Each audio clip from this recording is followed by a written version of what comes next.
इधर बालासोर हादसे को लेकर सियासत भी लगातार जारी है। तमाम टिप्पणियां की जा रही है। कांग्रेस नेता राहुल गांधी ने भी निशाना साधा। उन्होंने कहा कि 270 से ज्यादा मौतों के बाद भी जवाबदेही नहीं है। पीएम रेल मंत्री से फौरन इस्तीफा ले। 270 से ज्यादा लोगों की मौत हो गई है, लेकिन इस मामले पर जिम्मेदारी लेने के लिए कोई तैयार नहीं। राहुल गांधी का यह कहना है कि इस्तीफा देना चाहिए रेल मंत्री को। प्रधानमंत्री खुद रेल मंत्री से इस्तीफा मांगे। तो राहुल गांधी भी सवाल उठा रहे हैं इस पूरी घटना को लेकर। रेल मंत्री का इस्तीफा मांगा जा रहा है। उनका यह कहना है कि सरकार अपनी जिम्मेदारी से भाग नहीं सकती है। 270 से ज्यादा लोगों की मौत हुई है। फौरन इस्तीफा रेल मंत्री का प्रधानमंत्री को लेना चाहिए। ये अलग बात है कि रेल मंत्री लगातार मौके पर डटे हुए हैं और पूरे ऑपरेशन के दौरान उन्होंने मॉनिटरिंग की है। जो सहयोग उनसे हो सकता था वो किया गया, लेकिन बहुत बड़ा यह हादसा हुआ है। पूरा देश इस हादसे से सहम गया है। ऐसे में राहुल गांधी मांग कर रहे हैं कि रेल मंत्री को इस्तीफा देना चाहिए। अगर इस्तीफा नहीं देते हैं, प्रधानमंत्री नरेंद्र मोदी रेल मंत्री से इस्तीफा मांगे। कांग्रेस नेता राहुल गांधी ने कहा कि सरकार इस जिम्मेदारी से भाग नहीं सकती। 270 से ज्यादा लोगों की मौत हुई है। जवाबदेही तो तय करनी ही पड़ेगी।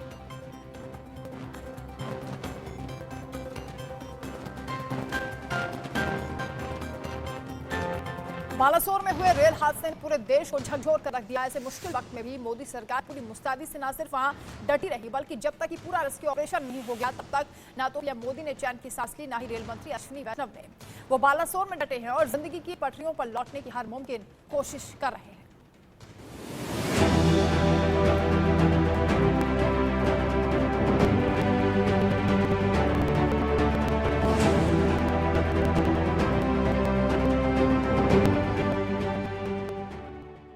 जून की रात से देश के प्रधानमंत्री नरेंद्र मोदी को चैन नहीं है। पीएम मोदी और उनकी पूरी टीम बालासोर रेल हादसे के बाद दिन रात जुटी है। ऐसे वक्त में पीएम मोदी ने सिर्फ दिल्ली से ही कमान नहीं संभाली, बल्कि खुद पीड़ितों का हाल जानने, उनके दर्द पर मरहम लगाने बालासोर पहुंचे। विरोधियों के ताने और सवालों के बीच कैसे सरकार मुश्किल घड़ी में फैसले लेती है, एक्शन प्लान तैयार करती है और कैसे पीड़ितों का दर्द महसूस कर उसमें साझेदार बनती है, इसे पीएम मोदी और उनकी पूरी टीम ने एक बार फिर साबित कर दिया। जो परिजन हमने खोए हैं वो तो वापस नहीं ले पाएंगे, लेकिन सरकार उनके दुख में, परिजनों के दुख में उनके साथ है। सरकार के लिए ये घटना अत्यंत गंभीर है। हर प्रकार की जांच के निर्देश दिए गए हैं। पीएम मोदी ने जानकारी मिलते ही पहले तो दिल्ली में हाई लेवल मीटिंग कर तत्काल रेस्क्यू ऑपरेशन का एक ब्यौरा लिया। जब मौतों का आंकड़ा बढ़ा तो खुद बालासोर पहुंचे। ग्राउंड जीरो पर जाकर एक की बात की जानकारी ली और ये ऐलान भी कर दिया कि हादसे के दोषियों को बख्शा नहीं जाएगा। जो भी दोषी पाया जाएगा उसको सख्त से सख्त सजा हो, उसे बख्शा नहीं जाएगा। रेल हादसे पहले भी होते रहे हैं, लेकिन पीएम मोदी के काम करने का तरीका अलग ही है। रेल हादसों पर महज रस्मी दौरों की रवायत को पीएम मोदी ने तोड़ दिया। रेल हादसों पर फोटो सेशन वाले दौरों की बजाय एक्शन वाला मूड नजर आया। सभी संबंधित मंत्रालयों में गजब का कोऑर्डिनेशन दिखा। रेल मंत्रालय, गृह मंत्रालय और स्वास्थ्य मंत्रालय एक्शन मोड में दिखा। आरपीएफ, एनडीआरएफ के साथ This is not the time to do politics. This is the time to focus our entire energy. Also demanded your resignation, which is absolutely fine. My point is, this is the time to fully. अब आप समझिए कि rail मंत्री ने कैसे पूरा action plan तैयार किया। रेस्क्यू ऑपरेशन में ताकत झोंकी। 2 जून को रात भर काम चला। रेल मंत्री दिल्ली से ही रेलगाड़ियों को जरूरी निर्देश देते रहे। ट्रेन में फंसे लोगों को निकालने के लिए एनडीआरएफ सेना की मदद ली। आसपास के जिलों में संपर्क कर एम्बुलेंस मंगाई। घायलों का इलाज शुरू किया। कटक, भुवनेश्वर और बालासोर के अस्पतालों में घायलों को भर्ती कराया गया। रेस्क्यू ऑपरेशन पूरा हुआ, लेकिन अश्विनी वैष्णव यहीं नहीं रुके। उन्होंने बिना आराम किए पल पल का अपडेट लिया, जांच के निर्देश दिए, साफ कर दिया कि जांच रिपोर्ट के बाद दोषियों पर डंडा चलेगा। RF और राज्य सरकार सभी मिलके रेस्क्यू का ऑपरेशन कर रहे हैं। कंप्लीट मोबिलाइजेशन किया गया है। इधर बालेश्वर की तरफ से, उधर भुवनेश्वर की तरफ से कंप्लीट मोबिलाइजेशन किया है। टाटा नगर से, सब जगह से मोबिलाइजेशन किया है। ताकि मैक्सिमम इस तरह की बड़ी ट्रेजेडी में जितना एफर्ट लगाया जाए उतना कम होता है। रेल मंत्री अश्विनी वैष्णव लगातार पीएम मोदी को हर अपडेट देते रहे। रेल हादसे को लेकर वॉर तैयार किया गया और आला अधिकारी जांच से लेकर मुआवजे तक हर अपडेट पर नजर बनाए रहे।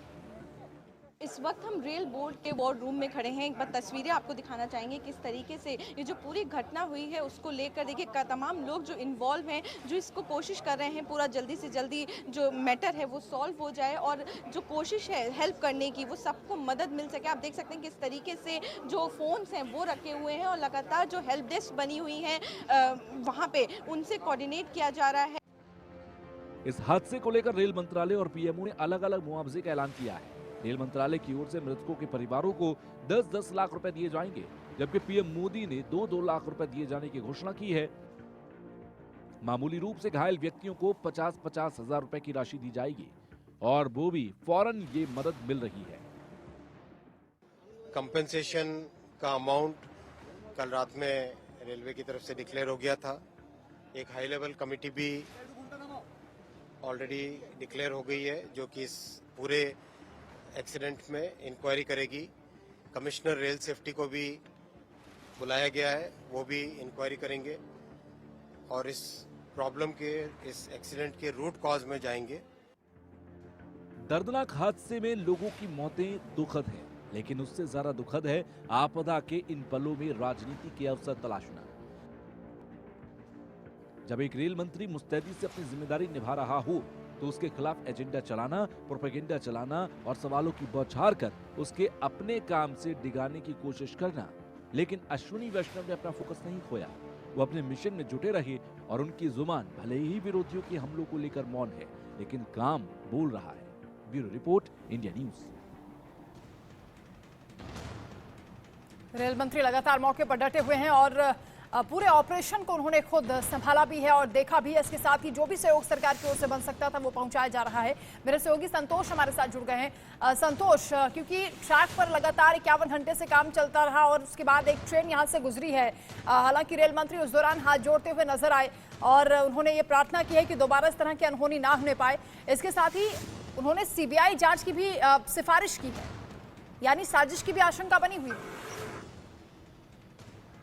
यह देखिए, साजिश की आशंका तो बनी हुई है क्योंकि विपक्ष जिस तरीके की बात कर रहा है, विपक्ष जिस तरीके से आरोप प्रत्यारोप इस बड़ी घटना के बाद जब पूरा देश एक है और पूरा देश इस बात को लेकर चिंतित था कि कैसे इसको रेस्क्यू करके कैसे आम लोगों तक जो घायल है उन तक मदद पहुंचाई जाए, उस वक्त विपक्ष ने इस्तीफे और इन सब की चर्चा की। इसको लेकर मुझे लगता है कि रेल मंत्री ने क्योंकि आगे कोई और चर्चा ना करे, एक सीबीआई इंक्वायरी के लिए इन्होंने रेकमेंड कर दिया है। तो अब देखना होगा क्योंकि जो भी पहलू है उन सभी पहलुओं पर विपक्ष को इस बात के लिए अब मौका नहीं मिल पाएगा कि भाई ये हो सकता था, ये हो सकता था। तो कुल मिलाकर सीबीआई जांच जब होगी तो सारे पक्ष की जांच होगी, तो हो सकता है ये एक वजह हो। दूसरी एक वजह ये भी माना जा रहा है, शुरुआती जो जानकारी निकली है उस जानकारी के मुताबिक अभी तक तो हमारे को वो इंटरलॉकिंग सिस्टम जो है उसके बारे में चर्चा आ रही है।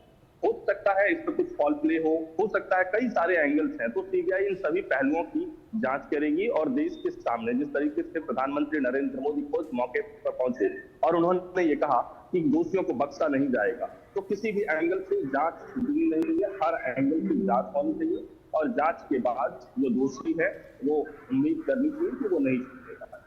जी, सेफ्टी कमिश्नर की रिपोर्ट कब तक आनी है? संतोष, के बारे में क्या अपडेट है?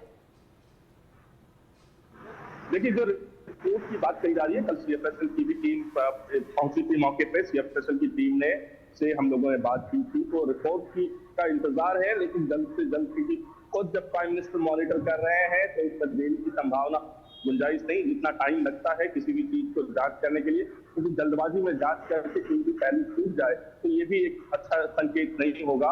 इसलिए इसमें उतना टाइम जरूर लगेगा जितना एक लगना चाहिए। और खुद क्योंकि प्राइम मिनिस्टर मॉनिटर कर रहे हैं तो उम्मीद करनी चाहिए हर पहलू की जांच रिपोर्ट। संतोष, एंटी कोलिजन डिवाइस की बात हो या फिर कवच सिस्टम की बात हो, क्या सभी ट्रेनों में अब उनको लगाया जाएगा और कब तक ये कवायद की जाएगी? इसके साथ ही सरकार की ओर से आगे के प्लान क्या है, क्योंकि इस तरह के हादसों को रोकना बहुत जरूरी है।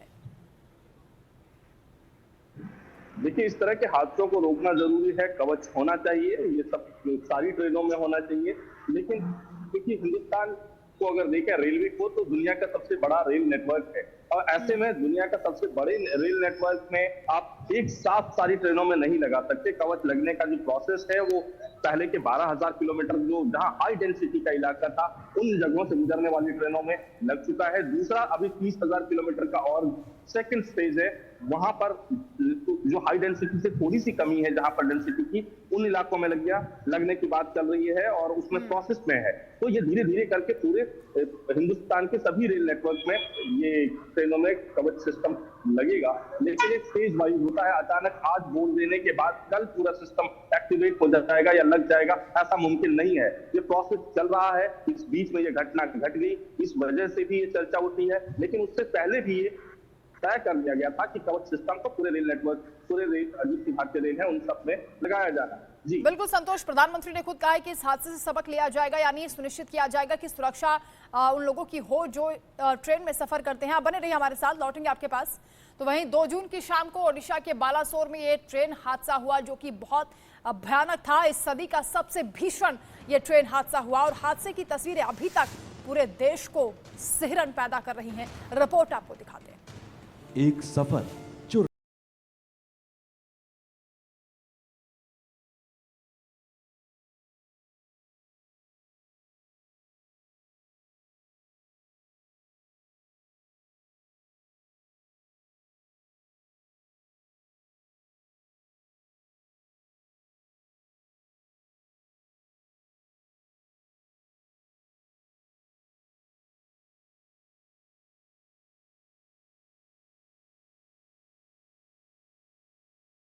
उड़ीसा के बालासोर में तबाही की तस्वीरें भले ही अब साफ हो रही हैं, लेकिन दर्द का धुंध हर पल गहरा होता जा रहा है। किसी ने अपने जिगर का चिराग खोया, तो किसी के सर से पिता का साया खो गया।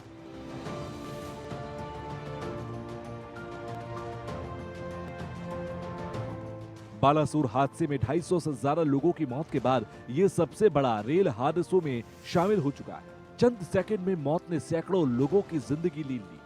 उस पल की दहशत अभी भी लोगों के दिलों में ताजा है। हम लोग शीशा तोड़कर बाहर निकले, नहीं स्लीपर में थे, स्टीयरिंग में। हाँ, ऐसा तो आप पहली बार हम देखे हैं, मगर ऐसा तो हम लोग मोबाइल पर देखते थे, मगर हम लोग का आँख के सामने या चाहे हमारे साथ ऐसा पहली बार। बोगी पलटी मार दी है। तुम्हारी बोगी भी क्या? हमारी बोगी भी पलटी मारा हुआ है। सारे बोगी, इसमें 23 बोगी था, 23वीं बोगी पलटी मार चुके हैं। वहाँ से प्रशासन ने बहुत वहाँ पे सुरक्षा किया, वहाँ से बस पकड़वा के उसके बाद में भेजे हैं। वो आए, बस वाले स्टेशन में एक उतार दिए, वहाँ से ट्रेन पकड़ाया, उसके बाद में हम लोग घबराए हैं। ट्रेन पकड़ा बालेश्वर से, ठीक 6:55 का अंदर बाना स्टेशन में ऐसा कुछ आवाज़ आया, तो सोचा क्या, फिर इधर से पलटी हो गया है, वो मालूम चला कि ट्रेन में एक्सीडेंट हुआ। जैसे अचानक हो था, बचने कोई उम्मीद ही नहीं है, जैसे अचानक कोई बचेगा नहीं, भगवान से शुक्र है सब बच गया, पूरा पलटी हो गया ऐसे। हादसे के बाद सबसे पहले मौके पर स्थानीय लोग पहुंचे, लेकिन तबाही इतनी भयानक थी कि किसी को कुछ समझ नहीं आया। हादसे के बाद स्थानीय लोगों की मदद ने कई जिंदगियों को बचाया। आसपास में मेरा घर है और हम लोग शाम को, ये हमारे सारे टीम के प्लेयर, ये सारे छोटे छोटे बच्चे, देखिए ये जो है जो चिल्ड्रन वॉरियर है, ब्रेव बॉय है, जिन्होंने सैकड़ों लोगों को बचाया है। कितनी उम्र है आपकी? 12 साल का बच्चा है, और 12 साल की बच्चे की दिलेरी देखिए। आपने कितने लोगों को बचाया? कुछ नहीं, पानी दे रहे थे सबको। बहुत सारे आदमी गिर गए थे, वो ब्लड हो गए थे, उनको हम रेस्क्यू कर रहे थे। बहुत लोग को एम्बुलेंस में बिठाए और बहुत लोग को पानी दिए, बहुत लोग का मदद किया। इतना बड़ा ज़बरदस्त आवाज़ था, तो हम लोग सब भागे वहाँ पे। तो भागे तो वहाँ पे देखा कि सारे बिखरे पड़े हुए हैं, मतलब ट्रेन के सारे पटरियाँ इधर उधर, पूरा स्पार्क निकल रहा है, फिर वहीं पे धुआं निकल रहा है, और पूरा रेलवे स्टेशन के पास में कोई भी लाइट्स की व्यवस्था नहीं है। तो वहाँ पे सिर्फ हमारे पास मोबाइल के अलावा कुछ भी नहीं था। तो मतलब मोबाइल की लाइट से आप ट्रेन के कोच तक पहुँचे? बिल्कुल सर। सबसे ज्यादा नुकसान कोरोमंडल एक्सप्रेस में हुआ। यात्रियों के अनुसार हादसे के समय ट्रेन काफी तेज रफ्तार से चल रही थी। किसी को कुछ समझ आता, इससे ही पहले हर तरफ चीख पुकार मच चुकी थी। जब झटका लगा, बहुत स्पीड में ट्रेन आ रहा था, एक ही बार में ट्रेन गिर गया। पीछे वाला जो जनरल बोगी हमारा गिर गया, तो हम जाल लगा साइड पे था, जो भी सामान टामान है पूरा मेरे हाथ पे गिर गया और एक हाथ जाला से निकल गया। तो पूरा हाथ यहाँ टूटा है, यहाँ टूटा है, यहाँ टूटा है, यहाँ टूटा है। ट्रेन में क्या देखे आप? आपके साथ कितने लोग और जितने लोग थे मेरे आमने सामने बहुत आदमी का खून खान हो गया, कोई कोई मर गया।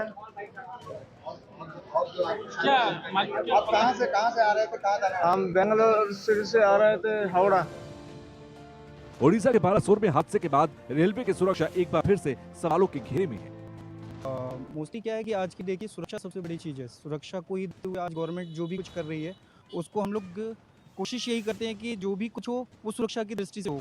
बट अभी जो कल की घटना या जो हुई है, जो अभी देखते हुए, हाँ जी, उड़ीसा में जो अभी घटना हुई है, हमें यही है कि इस चीज़ को सरकार को ध्यान देना चाहिए और जो कवच जो टेक्नोलॉजी दी है रेलवे ने, उस चीज़ को हमें सारी ट्रेनों में लगाने की हम लोग को ये ज़रूरत है।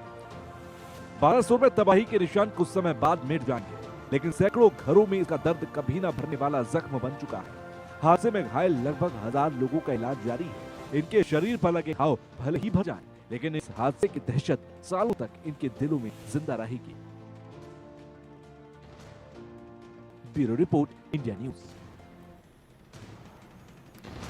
सबसे बड़ा रेल हादसा हुआ है और इसे त्रासदी कहा जा रहा है क्योंकि 200 से ज्यादा लोगों की जान चली गई है और जो ताजा आंकड़ा है उससे बताया जा रहा है कि 275 लोगों की मौत हुई है, 1100 से ज्यादा लोग घायल हुए हैं। मेरे सहयोगी संतोष हमारे साथ लगातार बने हैं। संतोष, सवाल तो कई हैं, लेकिन सबसे महत्वपूर्ण सवाल यहाँ पर यह हो जाता है कि जब हम लग्जरी ट्रेनों की बात करते हैं, बुलेट ट्रेन की बात करते हैं, तो स्पीड कंट्रोल पर भी फोकस करना होगा क्योंकि सबसे ज्यादा जो जोर दिया जा रहा है वो इस वक्त कोरोमंडल एक्सप्रेस की स्पीड को लेकर कहा जा रहा है कि इसकी वजह से हादसा हुआ और उसकी स्पीड 136 किलोमीटर पर आवर थी। अगर हम इतनी स्पीड पर कंट्रोल नहीं कर पाएंगे तो आगे बुलेट ट्रेन का जो सपना है क्या वो अधूरा रह जाएगा?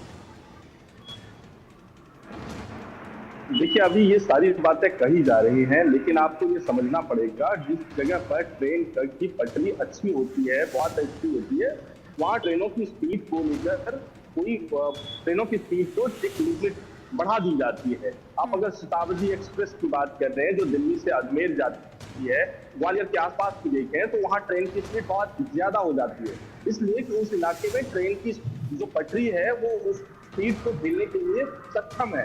तो यहाँ भी लगभग उसी तरीके का रेलवे समय समय पे चेक करता है कि किस जगह पर कहाँ कितनी हमारी पटरी कितना मुनासिब है उसकी स्पीड को लेने के लिए। तो ये रूल आउट इसको करना चाहिए कि स्पीड वहां ज्यादा थी, इस वजह से हुआ क्योंकि ये तो ट्रेन रोज आती जाती है, तो रोज आती जाती है तो इसमें आज दुर्घटना घटी, तो दुर्घटना की कोई वजह रही होगी जिस वजह से ये हादसा हुआ। क्योंकि स्पीड की वजह से हादसे का कोई लेना देना उस तरीके से नहीं। हाँ, स्पीड ज्यादा थी और वो दुर्घटना घटी तो वो कैजुअलिटी बढ़ गई, ये एक वजह। दूसरी चीज आप देखिए कि दो पटरी जो थी उसको मालगाड़ी से टकराई और उधर से दूसरी पटरी पे जो लूप लाइन में मालगाड़ी सही थी उससे टकराई और दूसरी तरफ से वो यशवंतपुर मतलब शालीमार एक्सप्रेस वो ट्रेन आ रही थी। इस वजह से जो दो पटरी मालगाड़ी से टकराई तो दूसरी ट्रेन वाली थी वो उसकी चपेट में आ गई, कैजुअलिटी ऐसे बढ़ गया। लेकिन स्पीड की वजह से दुर्घटना घटी, ये कहना थोड़ा जल्दबाजी होगा, लेकिन हाँ स्पीड थी और वो दुर्घटना घटी तो उसके पीछे कोई और वजह थी, किस वजह से ऐसा हुआ ये मुझे लगता है कि जांच के दरमियान संतोष, हालांकि कई एक्सपर्ट्स की ओर से स्पीड पर सवाल किए गए। खैर अब देखना होगा जांच के बाद क्या सामने आता है। शुक्रिया आपका संतोष। लौटेंगे आपके पास।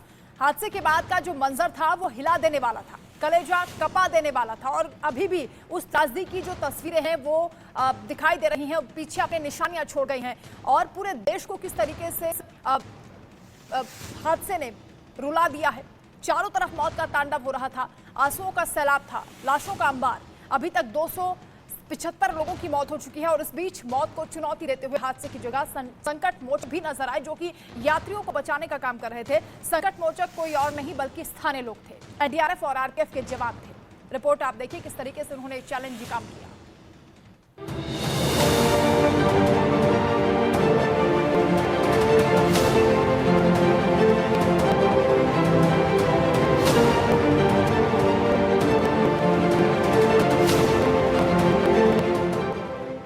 बालासोर ट्रेन हादसे के बाद का मंजर कलेजा कांपा देने वाला था। चारों तरफ जिंदगी बेबस और लाचार दिख रही थी। 288 से ज्यादा लोग मौत की आगोश में सो गए। जो बचे थे उन्हें किसी संकट मोचक का इंतजार था। हादसे के बाद देखिए कैसे स्थानीय लोग घायलों की मदद करते दिखे। आसपास में मेरा घर है और हम लोग शाम को ये हमारे सारे टीम के प्लेयर ये सारे छोटे छोटे बच्चे देखिए, ये जो है सो चिल्ड्रेन वॉरियर है, ब्रेव बॉय हैं, जिन्होंने सैकड़ों लोगों को बचाया है। 12 साल का बच्चा है और 12 साल की बच्चे की दिल देखिए, आपने कितने लोगों को बचाया? कुछ नहीं, पानी दे रहे थे सबको। अच्छा, बहुत सारे आदमी गिर गए थे, वो ब्लड हो गए थे, उनको हम रेस्क्यू कर रहे थे, बहुत लोग को एम्बुलेंस में बिठाए और बहुत लोग को पानी दिए, बहुत लोग का मदद किया। इतना बड़ा जबरदस्त आवाज़ था तो हम लोग सब भागे वहाँ पे। तो वहाँ पे देखा कि सारे बिखरे पड़े हुए हैं, मतलब ट्रेन के सारे पटरियाँ इधर उधर, पूरा स्पार्क निकल रहा है, फिर वहीं पे धुआं निकल, और पूरा रेलवे स्टेशन के पास में कोई भी लाइट्स की व्यवस्था नहीं है। तो वहाँ पे सिर्फ हमारे पास मोबाइल के अलावा कुछ भी नहीं था। तो मतलब मोबाइल की लाइट से आप ट्रेन के कोच तक पहुँचे? बिल्कुल। क्या सुनते हैं कि एक नहीं 2 की जिंदगी आपने बचा ली? जी। कैसे? एक लड़की ने प्रेग्नेंट थे, मैंने उसको उधार के लाया। कहाँ वो फंसी हुई थी? ट्रेन के नीचे। मतलब आप जो है सो एक प्रेग्नेंट लेडी को बचाया, बाहर लाया, उसके बाद किसको इन्फॉर्म किया? किसी को सूचना दिया होगा? हम तो लोकल आदमी थे ना, उसको सूचना दी, वो लोगों ने तुरंत डॉक्टर खाने को निकाल पड़ा दिया। अंधेरा है, लोकल के कुछ लोग वहाँ पे पहुँचे हुए, गरीब लोग हैं उस साइड में, तो वो लोग क्या है डर रहे थे। वो लोग हमें मना किया, बोला मत जाओ बेटा, वहाँ पे वो इलेक्ट्रिक जो तार है वो टूटा पड़ा है, वो इलेक्ट्रिक शॉक लग सकता है। बालासोर हादसे की तस्वीरें रूह कंपा देने वाली है। जो तस्वीरें सामने आई उसे देखकर हादसे के मंजर को समझा जा सकता है। देखिए कैसे ट्रेन पूरी तरह से पलट गई, लोग के कपड़े बिखरे पड़े हैं, फिर कोच हटाने का काम कितना मुश्किल हो रहा था। देखिए स्लीपर कोच का क्या हाल है। जिस मालगाड़ी से कोरोमंडल एक्सप्रेस टकराई उसकी हालत देखी, और जनरल बॉगी को देखकर साफ अंदाजा लगाया जा सकता है कि कितनी भीषण टक्कर हुई थी। बालासोर में मौत तांड कर रही थी, लेकिन जब मौत ने दस्तक दी तो संकट मोचक भी सामने आ खड़ा हुआ। एनडीआरएफ की टीम घायलों के लिए संकट मोचक की तरह बनकर आई। देखिए एनडीआरएफ की टीम है और यहाँ किस मुसीबत में, इस गर्मी में ये लोग काम कर रहे हैं, क्या चुनौतियां उस रात रही। अब एनडीआरएफ की टीम आई, इनसे हम एक बार बात करते हैं। देखिए ये खुद जो है ये सामान को यहाँ से ये क्या है, ये क्या चीज है? ये हमारा एक टेंट का आइटम है। टेंट का आइटम है, मतलब अब आप लोग वहाँ पर टेंट लगाएंगे क्योंकि ये सारी चीजें आप लोगों ने रेस्क्यू कर लिया। किस तरह की चैलेंजेस फेस करने पड़ रहे थे? बहुत ही, पहला तो रेस्क्यू करना इतना आसान नहीं था, ये जो रेस्क्यू है बहुत ही हार्ड हुआ। इसके बाद गर्मी के चलते और भी परेशान हो गए। क्या दिक्कत क्या आ रही थी आपको? दिक्कत तो वही सबसे मैंने गर्मी, और जो विक्टिम जो है सब पूरा एक के ऊपर एक दबा हुआ थे। वहीं हादसे के बाद आरपीएफ की तत्परता भी दिखी। मौत के मुंह से यात्री को कैसे आरपीएफ की टीम ने बाहर निकाला। बालासोर हादसे के बाद भयानक मंजर की तस्वीरें देख पूरी दुनिया कांप उठी है, लेकिन हमारे संकट मोचक ने जिस तरह से बचे हुए यात्रियों को बचाने का काम किया है वो वाकई में दर्शाता है कि बुरे वक्त में हम सब साथ हैं। Bureau report, India news.